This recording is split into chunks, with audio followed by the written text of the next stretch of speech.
யாருடைய குடும்பத்தையும் நிந்தனை செய்யாதே. அது அம்பாளை நிந்தனை செய்வதற்கு சமம். சில பேருக்கு அடுத்தவர் குடும்பத்தை, நெருங்கிய சொந்தங்களை கேவலப்படுத்தி நிந்திப்பதில் ஒரு ஆனந்தம். இது வேண்டாத கர்மாவை சேர்க்கிறது. அம்பாளை வழிபட்டுண்டு அடுத்தவளை நிந்தித்தால் உடன் கேடுபலன் வரும். டிராபிக் கான்ஸ்டபிள் முன்னாடி சிக்னல் பார்க்காம ஓட்டினால் உடன் தண்டனை. அது மாதிரி. மேலே கேளுங்கோ நான் சொல்றத. மகா பெரியவாளை சந்திக்க ஒரு அம்மையாரும் அவருடைய கணவரும் வந்திருந்தனர். பெரியவா நிஷ்டையில் இருந்ததால் அவர்களை மடத்திலுள்ளோர் காத்திருக்கும்படி சொன்னார்கள்.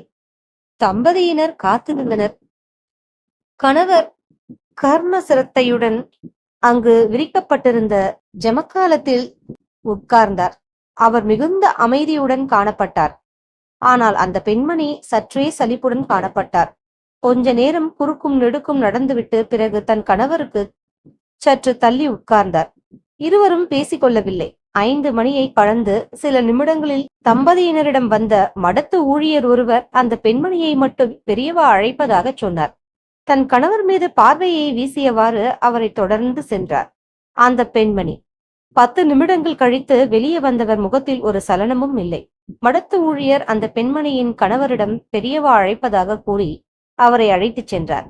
மேலும் 10 நிமிடங்கள் கழித்து மடத்து ஊழியர் வெளியே வந்து பெரியவா மீண்டும் அழைப்பதாக கூறி அந்த பெண்மணியை அழைத்துச் சென்றார். அடுத்த சில நிமிடங்களில் இருவரும் வெளியே வந்தனர். இப்போது கணவர் மட்டுமில்லை, அந்த பெண்மணியின் முகத்திலும் பேரமைதி. நடந்ததை அந்த தம்பதியினர் ஒரு மண்டலத்துக்கு பிறகு தனக்கு தெரிந்தவர்களிடமும் சுற்றத்தாரிடமும் உவகையுடன் பகிர்ந்து கொண்டனர். அந்த தம்பதியினருக்கு ஒரு மகன், ஒரு மகள். மகளுக்கு திருமணமாகி அவள் தன் கணவனுடன் சௌக்கியமாக இருக்கிறாள். மகனுக்கு சித்த பிரம்மை. தான் என்ன செய்கிறோம் என்பதை அறியாமல் தன்னிலை மறந்ததொரு சோகம். பட்டப்படிப்பு முடிக்கும் வரை சாதாரணமாக இருந்தவன் அதற்கு பிறகு ஏதோ ஒரு கம்பெனியில் வேலை பார்த்து கொண்டிருக்கும் போது அவன் நடவடிக்கையில் மாற்றம் ஏற்பட்டது. வைத்தியமும் மருத்துவமும் கை கொடுக்கவில்லை. நாளாக நாளாக அவன் மனக்கோளாறு அதிகரித்துக் கொண்டே வந்தது. எப்போதும் யாராவது உடனிருக்க வேண்டிய அவசியம். தனியாக விட்டால் ஏதும் விபரீதம் ஆகிவிடும் என்கின்ற அவலம். கணவருடைய நண்பர் ஒருவர் மகா பெரியவாளை பற்றி சொல்லி அவரை போய் பார், ஏதாவது நல்லது நடக்க வாய்ப்பு கிட்டலாம் என்று சொல்ல தன் முடையாளை ஒரு வழியாக சம்மதிக்க வைத்து ஸ்ரீமடத்துக்கு அழைத்து வந்தார். அன்று நடந்தது இதுதான்.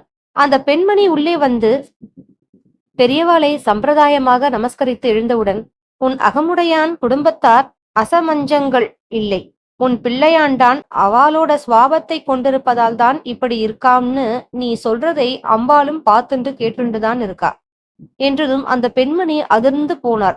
தன் மனதில் உள்ளதையும் தனிமையில் தன் கணவரிடம் சொன்னதையும் பட்டவர்த்தனமாக சொல்லுகிறாரே என்று விதிர்த்தவர் அப்படியே சிலையாக நின்று கொண்டிருந்தார். உட்கார்ந்துக்கோ என்று சொன்ன மகா பெரியவா, யாருடைய குடும்பத்தையும் நிந்தனை செய்யாதே. அது அம்பாளை நிந்தனை செய்வதற்கு சமம். சிலருக்கு ஜனத்திலேயே அனுகிரகம் கிடைச்சுள்ளது. அது பூர்வ ஜென்ம பலன். பலருக்கு பிறந்தப்புறம் ஏதோ ஒரு கால அவகாசத்துல அனுகிரகம் கிடைக்கிறது.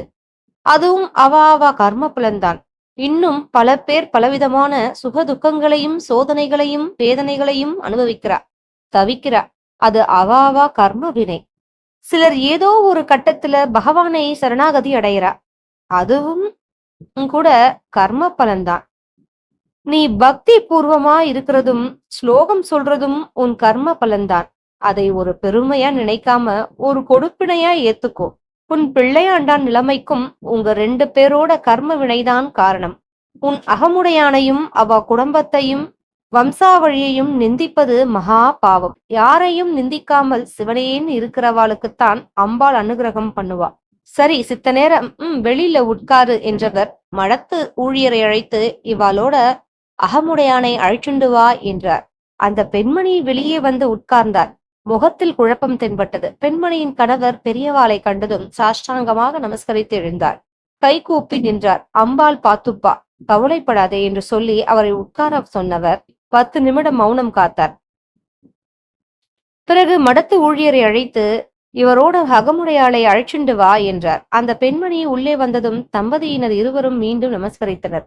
சுவாமி படங்களை வரிசைப்படுத்துறதும் பூஜை புனஸ்காரங்களும் விளக்கேற்றதும் கோலம் போடுறதும் மனசு திருப்திக்காகவும் மங்களத்துக்காகவும் பண்ற நித்திய கர்மானுஷ்டானங்கள். ஆச்சாரம், அனுஷ்டானம், பவித்திரம்ங்கிறதெல்லாம் மனசு சம்பந்தப்பட்டது. அகத்துல நிந்தனை இருந்தால் அம்பாள் இருக்க மாட்டா.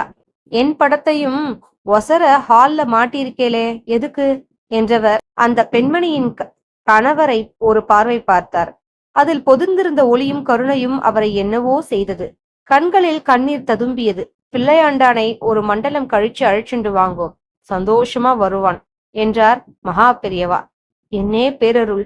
அன்றிலிருந்து அந்த தம்பதியினரின் மகனுக்கு படிப்படியாக சொஸ்தமாகி சரியாக ஒரு மண்டலத்திற்குள் பரிபூர்ணமாக தன்னிலை அடைந்திருந்தான். உடனே ஒரு நல்ல நாள் பார்த்து மகா பெரியவாளை தரிசிக்க அவனை அழைத்து வந்தார்கள் அவன் பெற்றோர். அந்த பையன் பெரியவாளை கண்டதும் பார்வையிலும் புன்னகையிலும் நன்றியுணர்வும் பயபக்தியும் இழைந்ததோடு அந்த மகானை சாஷ்டாங்கமாக நமஸ்கரித்தான். அவன் பெற்றோரும் நமஸ்கரித்தனர். கைகளை உயர்த்தி ஆசிர்வதித்தார் மகா பெரியவா. மனப்பூர்வமாக வந்தனை செய்யவும் புனிதமாக சிந்தனை செய்யவும் பொறுப்பினை உடையோர் ஏனையோரை நிந்தனை செய்யார் எக்காலும். மகா பெரியவா திருவடி சரணம். சங்கரா, அரஹர சங்கரா, ஜெய ஜெய சங்கரா, சங்கரா போற்றி.